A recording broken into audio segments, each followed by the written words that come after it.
Bonjour frères et sœurs, bienvenue sur Étendard de foi, dans la rubrique Partage de lumière. Aujourd'hui, nous allons rentrer en profondeur, nous allons étudier, nous allons, par la grâce de Dieu, essayer de voir ce que le Seigneur veut nous instruire, veut nous apprendre dans le chapitre 3. Mais avant de rentrer en profondeur dans ce chapitre-là, nous allons essayer de revenir en arrière dans le chapitre 2, afin d'y voir ce qui a été dit pour mieux saisir le chapitre 3. Nous avons vu comment il était important de sacrifier des voix de louange à l'Éternel, de lui vouer des vœux et d'y être fidèle et de les accomplir. Nous avons vu également que c'est quand le Seigneur Tout-Puissant commandera au grand poisson de nous dégorger sur le sec que parviendra la stabilité, que parviendra la paix, que parviendra la réussite, que parviendra le bonheur dans notre vie. C'est quand le Seigneur commandera à ceux qui s'opposent à nous. C'est quand le Seigneur déclarera une parole à nos adversaires que parviendra la stabilité, la liberté, que parviendra le bonheur, la paix, la stabilité et l'harmonie dans notre vie. Que le Seigneur nous éclaire, que le Seigneur par sa grâce nous donne l'illumination du cœur afin que sa parole soit comprise par nous. J'aimerais t'inviter pour cela à prier, à remettre ton cœur entre les mains du Tout-Puissant afin qu'il te donne la compréhension de ces paroles du chapitre 3, afin qu'il te donne la force également de les mettre en pratique tous les jours dans ta vie, afin que ta vie soit stable, afin que ta vie soit heureuse, dans l'obéissance de la sainte parole du Tout-Puissant. Que le Seigneur te bénisse, que le Seigneur t'élève et t'encourage et te donne la capacité de comprendre sa parole. Dans le nom de Jésus-Christ, Amen.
Après avoir prié, nous allons passer à la lecture du chapitre 3 du livre de Jonas. Jonas, chapitre 3.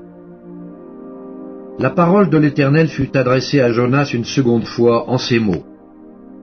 Lève-toi, va à Ninive, la grande ville, et proclame-y la publication que je t'ordonne. Et Jonas se leva et alla à Ninive selon la parole de l'Éternel. Or, Ninive était une très grande ville, de 3 jours de marche. Jonas fut d'abord dans la ville une journée de marche. Il criait et disait, « Encore 40 jours, et Ninive est détruite. » Les gens de Ninive crurent à Dieu, ils publièrent un jeûne, et se revêtirent de sacs, depuis les plus grands jusqu'aux plus petits. La chose parvint au roi de Ninive, il se leva de son trône, ôta son manteau, se couvrit d'un sac et s'assit sur la cendre. Et il fit faire dans Ninive cette publication, par ordre du roi et de ses grands. Que les hommes et les bêtes, les bœufs et les brebis, ne goûtent de rien, point, et ne boivent point d'eau. que les hommes et les bêtes soient couverts de sacs, qu'ils crient à Dieu avec force, et qu'ils reviennent tous de leur mauvaise voie et des actes de violence dont leurs mains sont coupables. Qui sait si Dieu ne reviendra pas et ne se repentira pas, et s'il ne renoncera pas à son ardente colère, en sorte que nous ne périssions point. Dieu vit qu'ils agissaient ainsi et qu'ils revenaient de leur mauvaise voie. Alors Dieu se repentit du mal qu'il avait résolu de leur faire, et il ne le fit pas. Amen. Donc comme nous voyons au premier verset, nous voyons comment Dieu redemande à Jonas de se lever et de s'en aller à Ninive. Dieu lui demande de se lever et de s'en aller à Ninive afin de publier à haute voix ce que Dieu lui ordonnera. Qu'est-ce que nous devons comprendre du fait que Dieu redemande à Jonas de se lever et de s'en aller? Nous avons vu au chapitre 1 que au départ, Dieu lui avait parlé au début. Mais Jonas s'était levé bel et bien, était allé dans un endroit où Dieu ne lui avait pas envoyé, était allé faire ce que Dieu ne lui avait pas commandé. Mais maintenant que Jonas a eu des tribulations, maintenant que Jonas a eu des épreuves, a été englouti dans le ventre du grand poisson, dans le ventre du sépulcre, jusqu'au point où son âme était prise par la mort, et les barres de la terre l'avaient enfermé à jamais. Au final, parce que Jonas s'est repenti, parce que Jonas s'est souvenu de Dieu, s'est souvenu de l'Éternel, il a crié à Dieu. Au plus profond de la mort, au plus profond du séjour des morts, son âme a crié à Dieu. Son âme s'est souvenue de l'Éternel et il a fait un vœu de louange, de sacrifier des louanges à l'Éternel. Parfois, Dieu peut nous parler une première fois. Dieu peut nous dire de faire quelque chose. Soit nous avons été rebelles, soit nous nous sommes endurcis, ou soit nous avons oublié. Et Dieu qui est bon peut permettre des circonstances, des situations compliquées dans notre vie pour nous ramener à sa pensée, pour nous ramener à l'ordre, pour produire en nous une repentance sincère. Quand nous nous sommes repentis, Dieu est disposé de nous adresser à nouveau la parole, de nous redonner le songe, de nous redonner la vision si nous nous sommes repentis de nos mauvaises voies, si nous nous sommes repentis de notre désobéissance, de notre rébellion. Dieu est disposé de nous adresser à nouveau la parole. Il se peut que tu as commencé une vision. Dieu t'avait communiqué au départ de ton ministère, au départ de ton service, de ton engagement avec lui, une pensée, comment travailler, comment faire, comment te comporter dans cette vie afin que tu prospères. Peut-être que Dieu t'avait instruit des ordres précis, un lieu précis où tu devais travailler, avec les personnes avec lesquelles tu devais travailler. Peut-être que Dieu, au départ de ton ministère, peut-être que Dieu, quand tu venais de te convertir, t'avait donné un message à donner à quelqu'un. Et qu'avec le temps, tu as perdu le sens, tu as perdu la vision. Nous voyons comment Dieu peut permettre des situations parfois au cours de notre travail pour lui, au cours de notre appel pour lui, au cours de notre ministère, au cours de notre zèle pour les bonnes œuvres que Dieu a préparées d'avance pour nous, au cours de notre service pour les veuves, les orphelins, au cours de ce travail-là que Dieu a mis dans notre cœur. Nous pouvons parfois perdre la vision précise que Dieu nous a communiquée au départ. Et Dieu peut permettre parfois des difficultés dans ce travail-là. Dieu peut permettre parfois des circonstances difficiles, comme nous avons vu dans le chapitre 2, pour nous ramener à la pensée première, pour nous ramener à la pensée qui nous a communiquée au départ. C'est pour cela que tu dois revoir, mon frère. C'est pour cela que tu dois revenir en arrière et t'examiner en profondeur afin de revoir si tu es resté fidèle à la vision que Dieu t'a donnée au départ. Et c'est parce que tu seras resté à la vision de départ, et c'est parce que tu seras resté fidèle à ce que Dieu t'avait commandé de faire au départ, que Dieu te récompensera, que Dieu sera honoré, que Dieu sera, agréé par tout ce que tu fais. Mais si tu t'es détourné, je t'invite à te repentir. Je t'invite à demander pardon à Dieu et de lui demander de te redonner de te rappeler, de te faire souvenir la vision, le songe, le message qu'il t'avait donné au départ. Nous pouvons voir comment l'Église actuelle des temps modernes a perdu le vrai message de la parole de Dieu, le vrai message de la sainte doctrine, le vrai message. Nous avons perdu ce message-là. Oui, il est important de nous repentir et de redemander à Dieu quel est le message, de lire la parole, de revenir à la parole, de demander au Seigneur de nous ouvrir les yeux sur ce que est le vrai message que nous devons communiquer. Oui, nous devons revenir à la sainte doctrine. Nous devons revenir au message que Dieu nous a communiqué au départ. Les saints se sont détournés. Beaucoup de personnes se sont détournées du vrai message de la parole de Dieu. Beaucoup de frères et sœurs se sont détournés de la parole qu'ils prêchaient au départ. Beaucoup de fidèles se sont détournés de ce que Dieu les avait communiqué au départ. À cause de l'orgueil, à cause de l'apparence, à cause du matu vu, à cause des richesses, à cause des convoitises de ce monde, à cause de l'amour du monde, à cause des mauvaises compagnies, des mauvais conseillers. Beaucoup ont été influencés, beaucoup ont été séduits par les faux pasteurs, beaucoup ont été séduits par les faux ministères, beaucoup ont été séduits par les faux apôtres, les faux docteurs, beaucoup ont été séduits par ceux qui font des miracles prodigieux par la puissance de l'esprit de séduction, par la puissance de l'esprit de Jézabel, par la puissance de l'esprit de Python. Beaucoup ont été séduits par des songes mensongers. Beaucoup ont été séduits par des fausses prophéties mielleuses. Beaucoup ont été séduits par beaucoup de messages qui ne sont pas de la sainte doctrine. Et il est important de revenir à la parole. Il est important de revenir à ce que Dieu nous a demandé d'être fidèles au départ. Et c'est quand nous allons nous repentir, et c'est quand nous allons revenir à cette parole que Dieu sera agréablement honoré. C'est quand nous allons revenir à ce message que nous allons voir comment les portes vont s'ouvrir à nous. Les opportunités vont s'ouvrir à nous. La grâce de Dieu sera sur nous, sera sur nos vies, sera sur nos enfants, sur nos familles. Oui, c'est quand nous allons revenir à la sainte doctrine que les âmes seront véritablement touchées. C'est quand nous allons revenir à la véritable parole de Dieu, à la sainte doctrine. C'est quand nous allons revenir, c'est quand nous allons nous lever et nous allons proclamer la vraie parole de Dieu, la mort et la résurrection de Christ Jésus.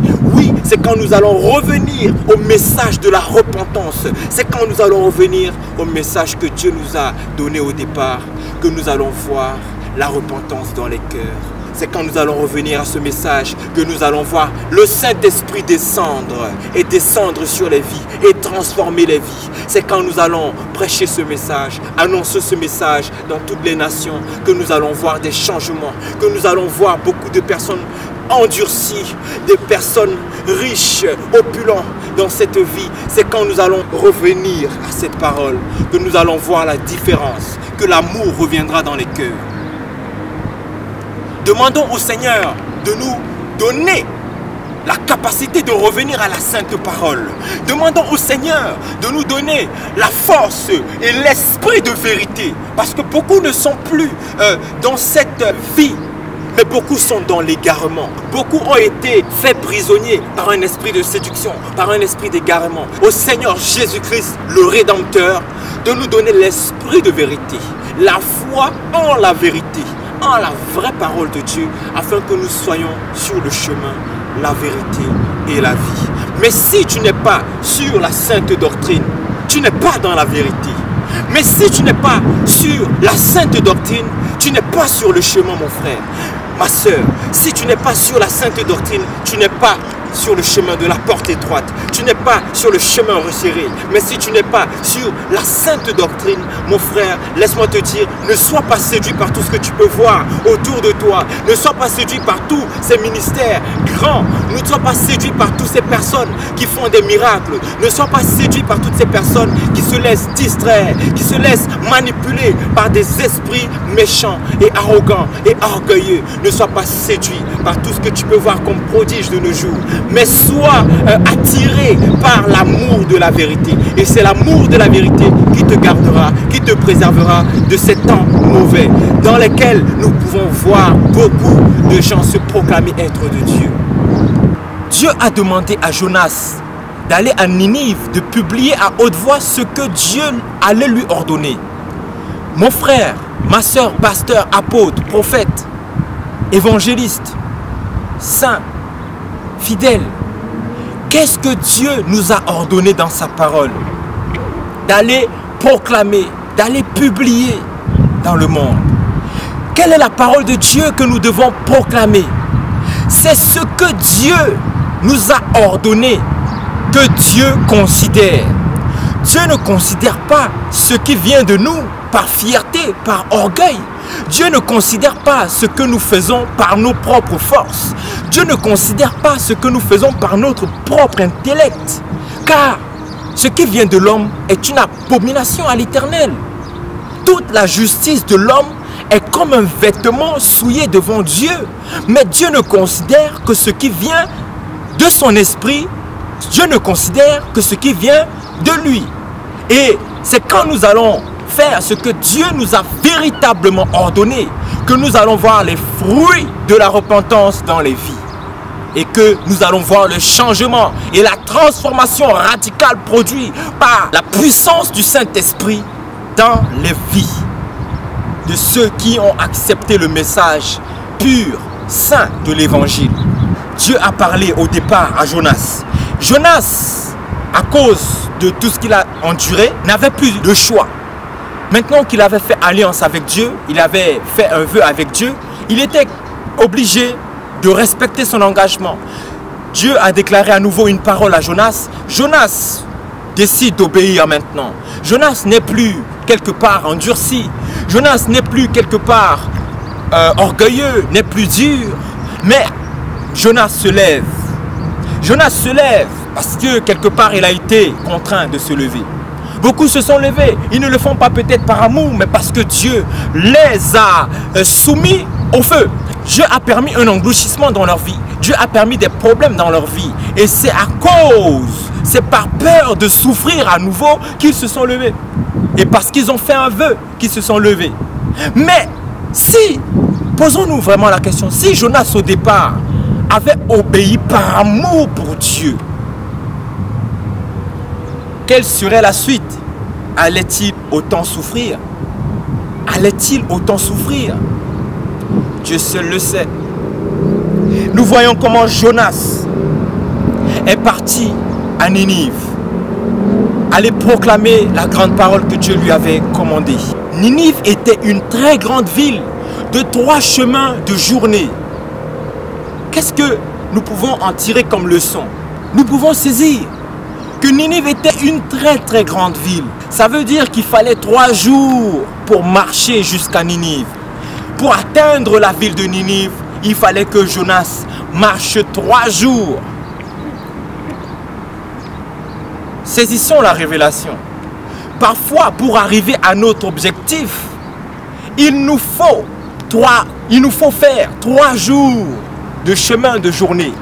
Donc, ça ne veut pas dire que c'est parce que nous avons reçu une parole de Dieu au départ que c'est tout de suite que nous allons voir des changements. Non, il nous faut d'abord entamer la marche. Il nous faut d'abord commencer la marche, parcourir le chemin de 3 journées. Et c'est quand nous allons entamer ce chemin de 3 journées que nous serons sur le chemin de l'obéissance. Mais si, frères et sœurs, nous gardons la parole de Dieu et nous ne commençons pas et nous ne nous mettons pas en action, car et si cette parole qui nous a été donnée, nous ne commençons pas la marche, bien que nous ne savons pas ce qui va se passer, bien que nous ne savons pas vraiment tout ce que Dieu va faire, mais il est important d'avoir une foi active, et non passive, de mettre véritablement notre foi sur la parole de Dieu et espérer à la grâce de Dieu, en ce que Dieu va véritablement faire. Il nous faut nous mettre à l'action, la parole de Dieu. il nous faut nous mettre en pratique la parole de Dieu et avoir les yeux fixés sur Christ et avoir les yeux fixés sur le trône de la grâce. Oui, frères et sœurs, ne nous contentons pas de garder la parole, de prier des heures et des heures, de dire au Seigneur, je jeûne 2 fois par jour, je donne la dîme de tout ce que j'ai. Ne nous contentons pas de faire l'aumône. Ne nous contentons pas de cela. Mais ne nous contentons pas de faire cela religieusement pour plaire aux hommes, mais faisons-le par amour pour la parole de Dieu. Beaucoup font par contrainte, mais beaucoup font sans l'amour de Dieu. Beaucoup exercent le ministère par contrainte, mais beaucoup ne le font pas par la grâce de Dieu et par l'amour de Dieu et avec l'amour que produit véritablement le Saint-Esprit. Beaucoup ne soutiennent pas les frères et sœurs, non pas parce qu'ils ne le peuvent, mais parce que leur cœur est lourd, mais parce que l'amour dans leur cœur est froid. Il est important de demander au Seigneur l'amour pour notre prochain, de sorte que notre amour soit zélé, soit compatissant vis-à-vis de tout ce que Dieu mettra sur notre chemin. Ne nous contentons pas de rester sur nos positions, de dire que nous avons la foi et voilà, nous sommes chrétiens. Oui, nous avons reçu le Saint-Esprit. Mais que faisons-nous de cet esprit-là? Mais que faisons-nous de la parole que nous avons reçue? Mais qu'est-ce que je fais de la parole que j'ai reçue? Mais qu'est-ce que je fais des dons que j'ai reçus? Est-ce que ce que Dieu m'a donné comme don, comme talent, est-ce que la parole que Dieu m'a donnée sert à une personne sur cette terre? Est-ce que l'argent que j'ai reçu, est-ce que les grâces que j'ai reçues, les faveurs imméritées que j'ai reçues, les dons d'adoration, les dons de louange que j'ai pu recevoir de Dieu, est-ce que ces dons servent pour l'édification de mon frère, de ma soeur, des saints dans le corps de Christ? Nous voyons comment, au verset 4, comment Jonas a commencé. Il est entré à Ninive. Donc Jonas est entré dans ce que Dieu, dans le lieu, dans dans l'environnement où Dieu le voyait. Frère, je t'apprends quelque chose. Peut-être que tu le sais déjà, mais je vais te le dire. Peut-être que tu n'es pas dans l'environnement où Dieu te voit, où Dieu t'a appelé à parler, à publier les messages qu'il t'a donnés. Peut-être que c'est ailleurs. C'est important de demander au Seigneur où tu dois exercer. Oui, parce que si tu n'es pas dans le lieu favorable où Dieu t'a appelé à être, il est important, frères et sœurs, il est important, frères et sœurs, de demander au Seigneur l'environnement spirituel où nous devons œuvrer pour lui. Pourquoi? Parce que dans l'environnement spirituel où Dieu nous a appelés à exercer, nous pouvons voir que la terre nous sera favorable. Nous pouvons voir comment Dieu a labouré la terre. Dieu a préparé les cœurs. Dieu a disposé les cœurs des âmes qui y sont. C'est pour cela que c'est important. Mais si tu es dans un lieu où Dieu ne te voit pas, ne t'a pas dit d'y être, ne t'a pas dit d'être, nous allons constater que les âmes, peu importe tout ce que tu peux faire, peu importe les sorties, les musiques que tu pourras mettre, les louanges que tu pourras mettre, les messages que tu pourras apporter, peu importe les âmes vers lesquelles tu iras, nous allons constater que les âmes demeureront telles qu'elles sont. Il n'y aura pas vraiment de changement. Et nous pouvons donc considérer pourquoi l'environnement spirituel est important. Parce que Dieu a déjà disposé les choses. Comme il a disposé le jardin d'Éden pour Adam et Ève, dans un jardin où il y avait l'abondance, dans un jardin où il y avait le bonheur, dans un jardin où il y avait l'harmonie, là où il y avait la paix. C'est dans cet environnement spirituel que nous devons nous trouver pour exercer le ministère, pour faire l'œuvre que Dieu nous a donnée, pour manifester la domination spirituelle que Dieu nous a donnée. Nous ne pouvons pas manifester notre domination spirituelle dans un lieu, dans un environnement spirituel où Dieu ne nous a pas appelés. Nous allons prendre des baffes, nous allons prendre des gifles, nous allons prendre des coups de l'ennemi. Parce que nous n'avons pas reçu le mandat, nous n'avons pas reçu le manteau, nous n'avons pas reçu l'appel, nous n'avons pas reçu la grâce, le don, l'onction qui va avec cet environnement-là, qui va, l'onction. Parce que pourquoi? Parce que dans l'environnement spirituel, il y a des forces. Et Dieu nous donnera des forces par rapport à cet environnement-là. Dans telle ville ou dans telle ville, il n'y a pas les mêmes entités. Dans telle ville ou dans telle ville, il n'y a pas les mêmes forces. Donc Dieu nous donnera des forces, Dieu nous donnera ses grâces, des dons par rapport à l'environnement où nous allons être, où il nous a appelés à œuvrer, par rapport aux âmes qui y sont.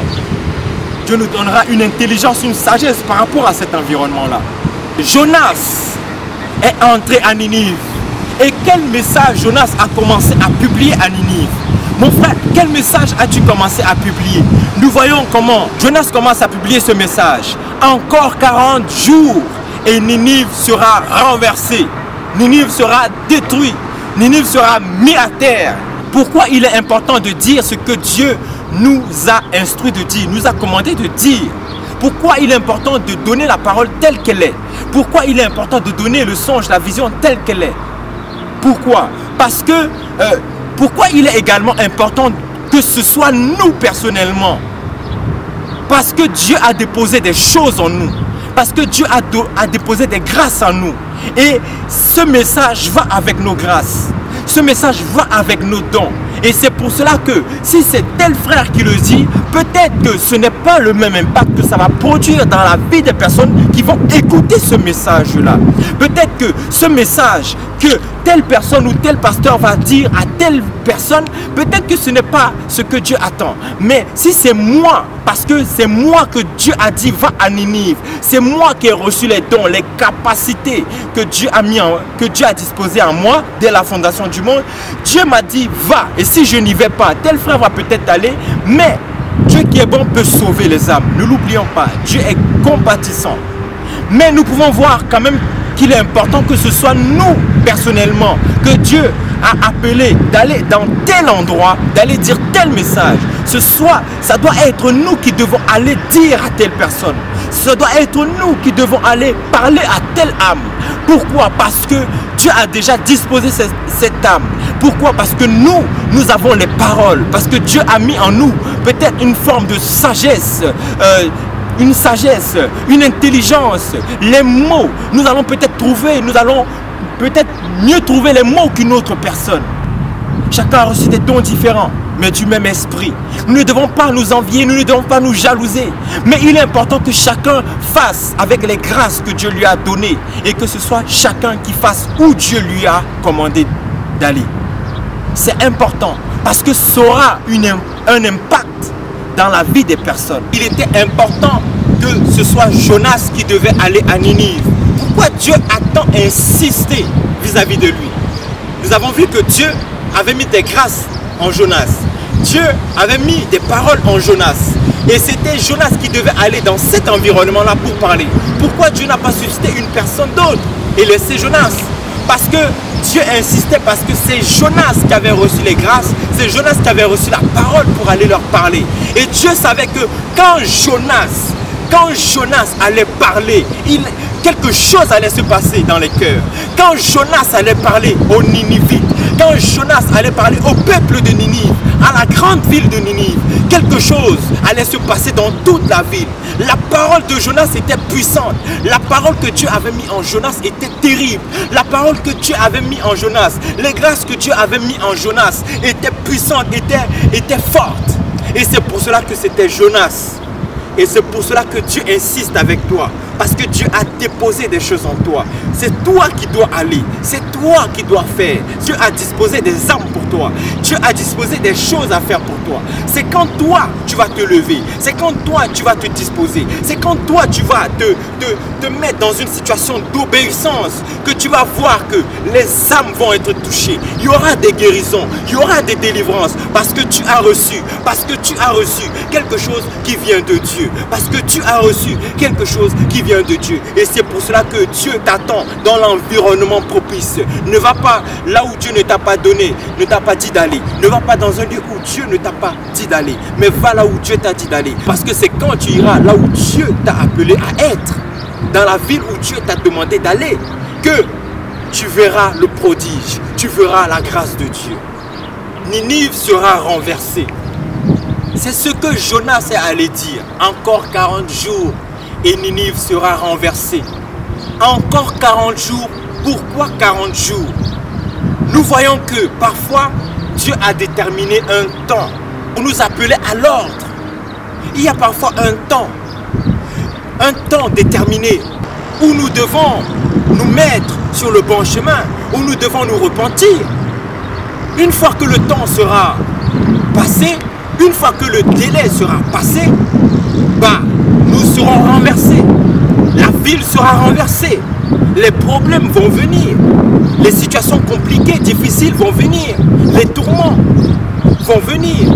Les humiliations vont venir. Les tribulations vont venir. L'ennemi va venir. Les démons vont venir, vont nous assaillir. Nous pouvons voir que si nous ne revenons pas sur nos voies, si nous ne nous repentons pas, Dieu nous laisse un temps. Parfois, Dieu nous laisse le temps de nous repentir et nous devons saisir cette grâce que Dieu nous tend. Et nous devons saisir cette main que Dieu nous tend. Parce qu'une fois que le délai, une fois que le temps sera passé, une fois que Jésus reviendra, il sera trop tard pour tous ceux et celles qui ne se seraient pas repentis à temps. C'est pour cela que je te dis que tu as encore du temps, mais tu n'as plus vraiment du temps. Parce que Jésus revient bientôt. Sache que c'est maintenant que tu dois te repentir. Sache que c'est maintenant que tu dois mettre ta vie en ordre. Sache que c'est maintenant que tu dois mettre ta vie en conformité avec la parole de Dieu. Tu dois mettre ta vie en règle. Parce que, l'air de rien, tu as encore de temps, mais tu n'as plus vraiment du temps parce que Jésus revient bientôt. L'amour de Dieu de loin surpasse ce qu'on peut dire. Un cœur humain, il est plus grand que les espaces. Même en l'abîme, il nous atteint. Pour le péché de notre monde, Dieu nous donna Jésus. Il nous pardonne aux paix profondes, il sauve les perdus. Verser de l'encre dans les ondes, changer le ciel en parchemin, tendez la plume à tout le monde et que chacun soit écrivain. Vous dire tout l'amour du Père ferait tarir les eaux et remplirait la place entière sur ces divins rouleaux. L'amour de Dieu si fort, si tendre, est un amour sans fin. Tel est le chant que font entendre les anges et les saints. Nous voyons dans le verset 5 et le verset 6, après que Jonas ait publié à haute voix dans Ninive ce que Dieu lui avait ordonné, nous voyons l'impact de la parole que Dieu avait donnée à Jonas. Nous voyons comment les hommes de Ninive, nous voyons comment le peuple de Ninive, le roi de Ninive, nous voyons comment ils ont cru à ce que Jonas avait communiqué de la part de l'Éternel. Il les avait dit qu'effectivement encore 40 jours et Ninive sera détruite, sera renversée. Et ils n'ont pas été endurcis comme beaucoup. Ils n'ont pas dit que oh, ce que vous dites est faux. Ils n'ont pas dit que oh, ça ne vient pas de Dieu. Ils n'ont pas dit que oh, vous êtes dans une secte. Mais ils ont cru à ce que Jonas leur avait communiqué comme venant de la part de Dieu pour les interpeller. Parfois, il y a des frères, parfois, il y a des personnes que Dieu met sur notre chemin pour nous interpeller, pour nous donner une parole d'exhortation, d'encouragement, un songe, une vision, une prophétie. Et parfois, nous les méprisons. Et parfois même, nous les rejetons. Et parfois même, nous ne considérons pas ce qu'ils ont dit. Nous ne méditons pas dessus. Nous ne nous examinons pas à la lumière de la parole qu'ils nous ont communiquée. Nous ne demandons pas surtout à Dieu si cela vient de lui ou si cela est vrai. Nous sommes trop gras. Nous sommes trop engraissés. Nous sommes remplis de connaissances à un point où la connaissance a enflé notre orgueil, à un point où la connaissance nous a fermé les yeux, nous a aveuglés, à un point où tout ce que nous pouvons connaître, voilà, ne nous aide pas vraiment à voir Dieu dans l'humilité et dans la simplicité. Le peuple de Ninive a cru à ce que Jonas les avait communiqué. Ils n'ont pas vu cela comme venant de Satan, mais ça les a poussés à se remettre en question. Ça les a poussés à se repentir. Ça les a poussés à vraiment publier, à décréter dans toute Ninive que toute personne, que toute bête, que tout homme adulte, que toute femme, que tout enfant ne mange point. Ils ont publié un jeûne national. Voyons comment le roi de Ninive, après avoir entendu de la part des hommes de la ville de Ninive ce que Jonas avait dit, nous voyons comment a été son comportement, comment il n'a pas été endurci. Nous voyons comment il se lève de son trône. Qu'est-ce que ça veut dire se lever de son trône? Se lever de son trône veut dire au départ déjà que tu as un positionnement, que tu as un positionnement d'autorité, tu as des opinions, tu as des valeurs, tu as des choses que tu défends, tu as une position que tu défends, tu as un siège, tu es à l'aise. Mais nous voyons que aussitôt que le roi entend ce que Jonas avait dit, aussitôt que ce message parvient à ses oreilles, nous voyons comment au verset 6 il dit, il est écrit que il se leva de son trône et ôta de dessus soit son vêtement magnifique et se couvrit du sac et s'assit sur la cendre. Le roi de Ninive s'est levé de son trône. Le roi de Ninive a quitté son trône, sa position glorieuse. Le roi de son trône a oublié ses opinions, a oublié sa position d'autorité, sa position d'influence, a oublié son ego. Il aurait pu se dire que je suis roi, mais attends, je suis roi, mais attends, oui, je suis un roi, j'ai combattu des villes, j'ai remporté des victoires. Il aurait pu se dire que oui, je suis un roi, j'ai de l'argent, j'ai de l'or, j'ai des trésors. Il aurait pu se dire non, je suis un roi influent. Mais le roi de Ninive n'a pas dit cela. Le roi de Ninive, aussitôt qu'il a entendu le message qui venait de Jonas, il s'est levé de son trône. Il s'est levé de son trône. Il a ôté ses habits magnifiques. Il a ôté sa justice, ses habits, ses bonnes œuvres. Il a ôté sa position. Il s'est couvert d'un sac et s'est assis sur la cendre. Il a pris immédiatement une position humiliante. Il s'est rabaissé lui-même. Il a quitté sa position. Le roi de Ninive s'est rabaissé. Il s'est rabaissé au point où il s'est assis sur la cendre. Frères et sœurs, parfois, quand Dieu nous interpelle, frères et sœurs, parfois, quand Dieu nous communique un message pour nous interpeller, nous restons sur nos positions. Nous restons orgueilleux. Cela ne nous amène pas à nous mettre en question, à nous remettre en question. Cela ne nous amène pas à nous examiner. Quand un frère vient nous dire quelque chose, quand une sœur vient nous interpeller sur notre habillement, sur notre coiffure, sur nos cheveux que nous mettons sur la tête, sur nos maquillages que nous mettons, oui, cela ne nous interpelle pas parce qu'on se dit que cela ne vient pas de Dieu, parce qu'on se dit que cela, oh, Dieu ne considère pas ça, Dieu ne regarde au cœur. Frères et sœurs, le peuple de Ninive, cela, le message de Jonas les a interpellés. Moi, je suis là pour nous dire que les messages que Dieu peut communiquer, ici et là, nous devons les examiner.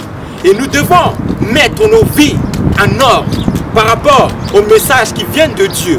Le roi de Ninive aurait pu se dire, Jonas est un petit. Jonas ne connaît rien. Jonas n'a pas fait l'école. Jonas n'a pas de diplôme. Il aurait pu se dire, mais qui est cet homme? Mais le roi de Ninive a considéré le message de Jonas. Et en considérant le message de Jonas, nous voyons l'attitude de cœur qu'a manifesté ce roi. Et nous voyons comment le peuple de Ninive a manifesté l'obéissance au roi.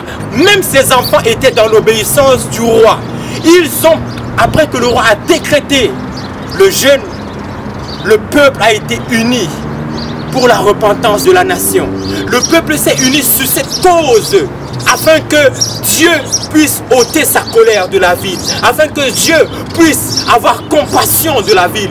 Ils se sont unis, ils ont jeûné ensemble, ils se sont tenus les mains, ils se sont levés ensemble, ils ont ôté le mal ensemble. Chacun a ôté, chacun a travaillé son cœur, chacun dans la ville, les enfants, les bêtes ont été soumis au jeûne aussi. Même les bêtes, même les chiens, même les chats, toute forme d'animaux qui avait, toute forme d'animaux qui avait dans cette ville, oui, étaient soumis au jeûne, ne mangeaient pas. Regardons comment le roi, comment ce peuple-là avait un cœur pour se repentir. Après avoir entendu que leurs œuvres ne plaisaient pas à Dieu, ils se sont humiliés radicalement. Oui, c'est ça la repentance radicale. Le roi a ôté ses habits magnifiques. Le roi a ôté ses habits magnifiques. Le roi a ôté ses habits magnifiques. Le roi a ôté ses habits. Le roi a ôté sa justice, ses bonnes œuvres. Il aurait pu se dire, je fais du bien. C'est ça une repentance radicale. Nous voyons comment le peuple de Ninive, le roi de Ninive a publié ce décret. Nous voyons l'obéissance radicale que cela a eu sur leur vie. Le roi s'est mis dans le jeûne. La reine s'est mise dans le jeûne. Les princes se sont mis dans le jeûne. Les fidèles du peuple, les gens du peuple se sont mis dans le jeûne. Les enfants se sont mis dans le jeûne. Même les bêtes ont été soumis dans le jeûne.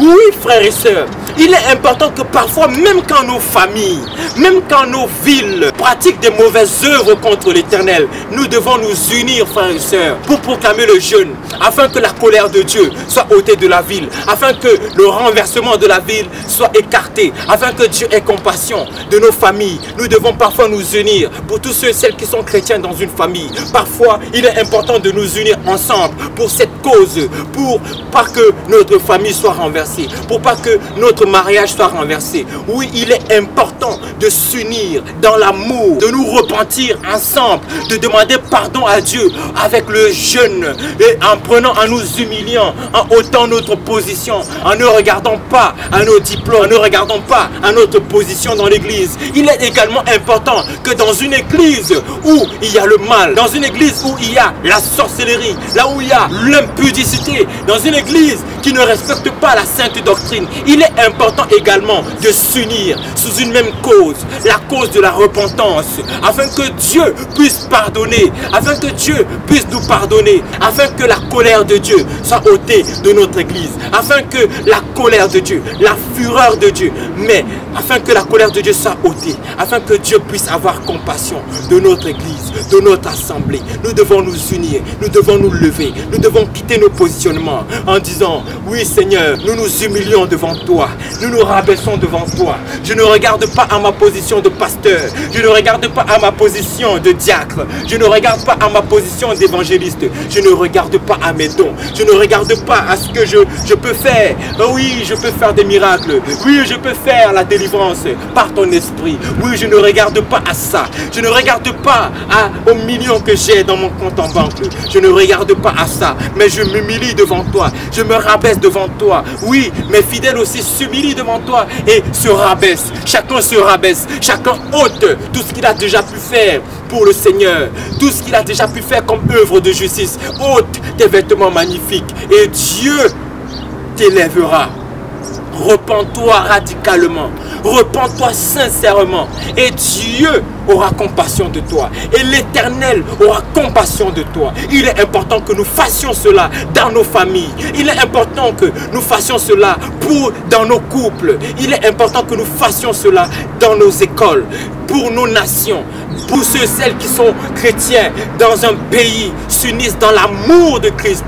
Tous ceux et celles qui sont chrétiens dans une ville et qui marchent dans la sainte doctrine doivent s'unir et jeûner et prier dans l'amour pour le peuple, afin que les œuvres mauvaises que le peuple fait, oui, que Dieu puisse avoir compassion des âmes, que Dieu puisse ôter sa colère. Parfois nous ne faisons pas notre travail, nous sommes trop occupés à courir après l'argent, à courir après les femmes, à courir après les richesses, à courir après la gloire, après les positionnements dans l'église. Parfois nous n'avons pas le temps pour les intérêts du royaume de Dieu. Oui, je le reconnais, parfois je n'ai pas du temps pour l'intérêt du royaume de Dieu. C'est pour cela que, frère, je nous interpelle à manifester de l'intérêt pour les intérêts du royaume de Dieu, pour les intérêts de Dieu, pour les intérêts de Jésus-Christ. Parfois, nous n'avons pas le temps de prier pour nos familles. Parfois, nous ne nous donnons pas assez, mais nous passons assez de temps devant la télévision. Mais nous investissons assez de temps. Nous regardons des choses qui ne glorifient pas Dieu. Parfois, nous regardons des choses qui détruisent le temple du Saint-Esprit, qui souillent le temple du Saint-Esprit. Oui, parfois, nous écoutons des choses qui souillent le temple du Saint-Esprit. Frères et sœurs, je suis là pour nous interpeller et nous dire de manifester de l'intérêt et de l'amour pour les choses du royaume de Dieu, de l'intérêt pour l'intérêt de Dieu. Jésus-Christ, à 12 ans, manifestait de l'intérêt pour les choses du Père, pour les œuvres du Père, pour la parole de Dieu. Combien d'entre nous gaspillons du temps, moi y compris?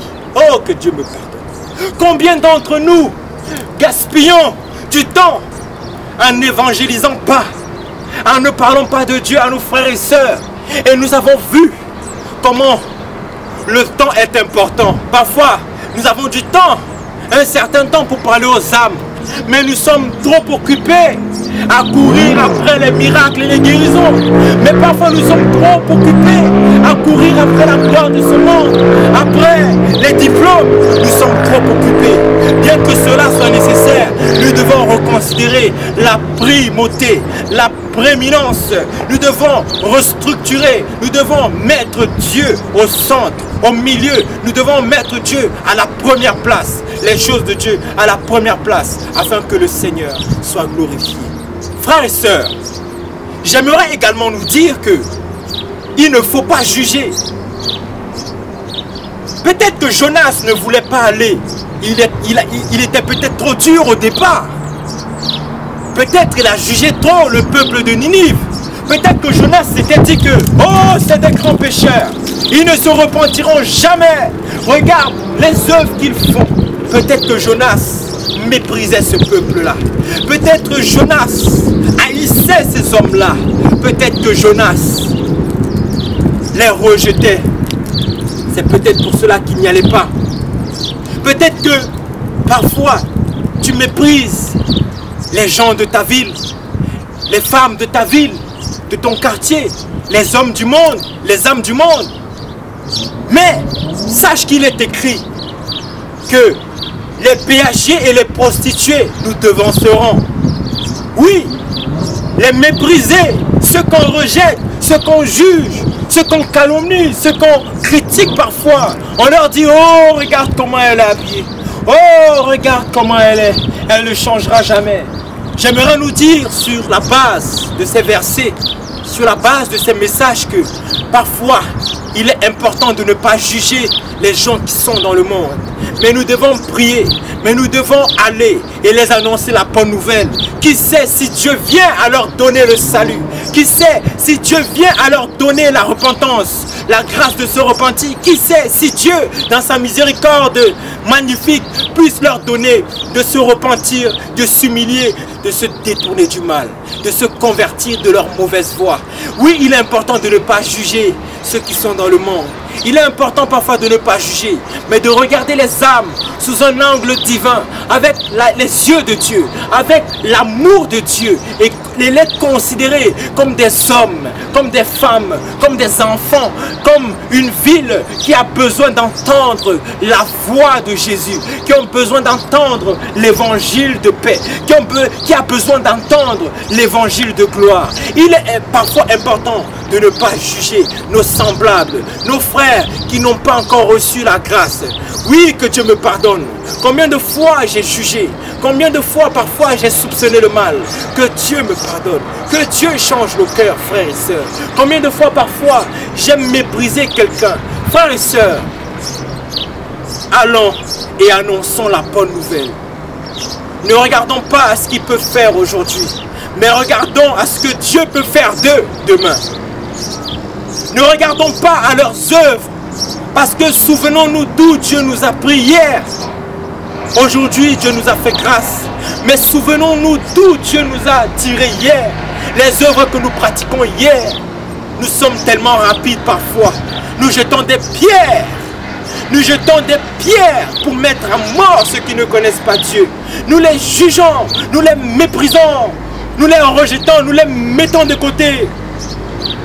Oui, nous ne devons pas participer à leurs œuvres, mais soyons près d'eux avec le cœur de Dieu et annonçons-leur la bonne nouvelle. Ne nous mélangeons pas à leurs œuvres, ne pratiquons pas leurs œuvres, mais soyons au bon moment, soyons là au bon moment pour les soutenir, pour leur annoncer la vérité en Jésus-Christ. Frères et sœurs, nous devons comprendre qu'il est important de nous repentir véritablement pour nos foyers, pour nos familles, de nous repentir dans un amour vrai et sincère, avec un cœur qui désire ardemment s'éloigner du mal, se convertir auprès de Dieu, envers Dieu, de sorte que l'ardeur de la colère de l'Éternel qui est sur nous, qui est sur nos villes, sur nos foyers, sur nos familles, que Dieu ôte cela de nos vies, que Dieu ôte cela sur nos villes, que Dieu ôte cela dans nos familles, dans nos couples.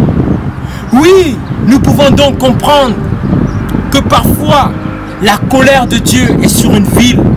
La colère de Dieu, l'ardeur de la colère de Dieu est sur nos vies, est sur une ville, est sur nos familles, à cause des œuvres méchantes et violentes et mauvaises que nous pratiquons. Oui, parfois, les tourments sont dans nos vies parce que nous ne sommes pas convertis à Dieu, parce que nous ne nous sommes pas repentis envers Dieu. Dieu considère nos actes, Dieu considère nos paroles, Dieu considère nos pensées. Cela l'affecte parce qu'il est notre créateur, car il nous a créés à son image. Et voyons comment parfois nous nous comportons mal. Dieu est attristé. Dieu est attristé par mon comportement parfois. Dieu est attristé parfois par nos comportements. Et c'est pour cela que sa justice divine veut que celui qui commet l'iniquité soit frappé par des plaies, soit jugé, soit châtié. Oui, Dieu est juste. Ce n'est pas parce que nous sommes ses créatures, ce n'est pas parce que nous sommes ses enfants qu'il nous épargnera. Il nous appellera à l'ordre comme il a fait avec le peuple de Ninive. Il nous appellera, il nous laissera un temps pour nous repentir. Il est compatissant, il est compatissant, il laissera du temps. Il laissera du temps. Mais ne nous disons pas que c'est parce que Dieu nous laisse le temps que nous devons vivre dans le péché. Nous devons nous sanctifier, nous devons nous préparer, car Jésus revient bientôt, car nous ne savons ni le jour ni l'heure. Oui, Jésus peut revenir à tout moment et il doit nous trouver sans tache, ni ride, ni rien de semblable. Et c'est quand Dieu voit un homme, une femme, une église, une famille se détourner du mal, s'humilier devant lui, ôter son orgueil, ôter sa fierté, ôter sa justice, ses bonnes œuvres. C'est quand Dieu voit ces personnes qui s'humilient devant lui, qui ne considèrent pas leur position, qui ne considèrent pas tout ce qu'ils ont pu faire, mais qui décident de mettre leur vie en règle, en ordre devant Dieu. C'est quand Dieu voit ces personnes que Dieu prend plaisir. C'est quand Dieu voit ces personnes se repentir avec ce cœur vrai et sincère. Avec ce cœur-là, Dieu est content quand un homme se repentit ainsi. Dieu est content quand tu te repens ainsi. Quand tu es désireux de te repentir, de te détourner du mal. Dieu t'aime. Dieu t'aime, son cœur bat pour toi. Il voit comment tu peux. Tu veux te repentir, tu veux lui plaire. C'est quand Dieu voit comment ton cœur veut abandonner le mal. Dieu te regarde et Dieu enlève le mal. Dieu se repent du mal qu'il avait prévu pour toi. Dieu se repent du mal. Dieu enlève les obstacles. Dieu enlève les problèmes. C'est quand Dieu voit comment tu as un cœur sincère pour ôter le mal, pour ôter le péché. C'est quand Dieu voit comment tu veux te sanctifier. Oui, Dieu t'aime. Dieu te regarde. Et tu l'es agréable parce que tu as ce cœur-là. Tu as ce cœur-là repentant, une repentance prompte, une repentance radicale, d'ôter le mal parce que tu veux lui plaire. Oui, Dieu, tu es agréable à Dieu quand tu as ce cœur-là. Oui, un cœur qui, quand Dieu dit, quand Dieu nous interpelle, quand Dieu nous avertit, ouais, qu'est-ce qui ne va pas? Qu'est-ce qui ne va pas? Oh Dieu, montre-moi, qu'est-ce qui ne va pas? Et ce corps-là qui abandonne le mal, qui délaisse les mauvaises compagnies, qui abandonne la sorcellerie, qui ramène les livres de sorcellerie, qui les brûle, qui abandonne tout ce que tu n'aimes pas pour faire la paix avec Dieu. Quand Dieu voit ce cœur-là, Dieu enlève le mal. Il se repent du mal qu'il avait prévu. Il se repent des malédictions qu'il avait proclamées. Il empêche l'ennemi de t'attaquer. Il empêche la mort de t'atteindre. Il est important de se repentir radicalement. Il est important d'avoir ce cœur repentant, de considérer les avertissements de l'Éternel. Il est important de considérer à tous ceux et celles que Dieu met sur notre chemin pour nous interpeller. Et de faire cela dans le temps. Parce que le temps est important. Oui, Dieu est désireux. Dieu ne veut pas nous faire du mal. Dieu ne veut pas proclamer des malédictions et des mauvaises paroles, des jugements sur nos vies. Mais Dieu veut véritablement nous communiquer la vie. Mais c'est parfois sa justice qui lui pousse à agir, à proclamer des jugements. Oui, revenons à lui d'un cœur radical et sincère. Et Dieu veut se repentir du mal qu'il avait prévu pour nos vies, du mal qu'il avait prévu pour nos familles, du mal qu'il avait prévu pour nos villes, pour nos églises. Dieu veut, Dieu est disposé, Dieu est compatissant. Oui, frère, je nous invite à véritablement nous remettre en question, à demander au Seigneur de nous éclairer sur des choses qui ne lui plaisent pas. Et véritablement, repentons-nous. Remettons nos vies en règle. Et Dieu est désireux de nous pardonner. Dieu ne veut pas le mal pour nos vies. Mais il a envoyé Jésus-Christ qui est mort pour nos péchés, qui a versé son sang à la croix. Il est revenu à la vie pour que Dieu nous justifie. Ceux qui croient en lui auront la vie éternelle. Oui, considérons l'évangile. Prêchons véritablement le saint évangile que Jésus nous a laissé. Et nous avons vu que c'est en annonçant véritablement l'évangile. C'est quand nous ferons personnellement ce que Dieu nous commande à nous, dans l'environnement que Dieu a déterminé pour nous, que nous allons voir comment les âmes sont disposées, comment les âmes se repentent, comment Dieu touche, comment Dieu ôte le mal. Que Dieu vous bénisse, que Dieu vous fortifie, que Dieu vous donne la force d'abandonner le mal, l'iniquité, les mauvais travers. Que Dieu nous accorde sa grâce.